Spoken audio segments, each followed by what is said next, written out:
Jesus spread the word of God, casting out demons, healing diseases, and raising people to life, the number of people following Jesus continued to increase.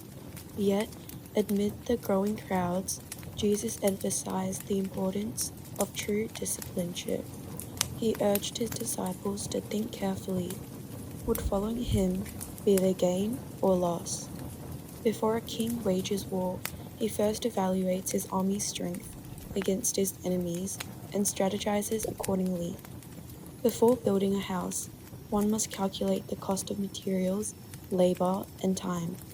In the same way, Jesus challenges his followers to consider what discipleship truly means for them. Jesus calls us to weigh the value of heaven. When we reflect on our lives, is this really a loss?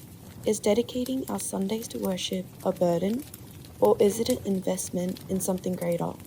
I'm asking you to do the math. Even when we love and serve our neighbors, he asks us to consider, does it bring us joy, or do we see it as a sacrifice? When Jesus tells us to calculate, he does so with confidence, because the result is undeniable.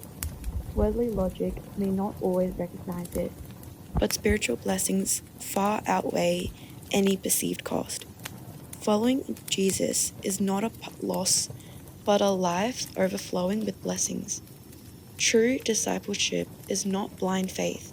It is a deliberate and rewarding choice. So today, let us calculate and believe.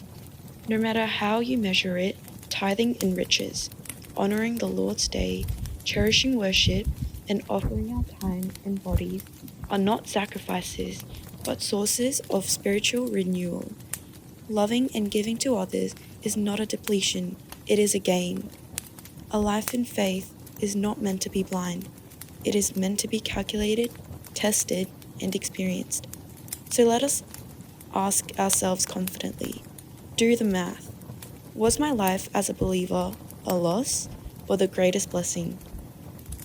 I pray that through a sincere life of faith, we become not just churchgoers, but true disciples, those who have seen and experienced the undeniable profit of walking with Christ.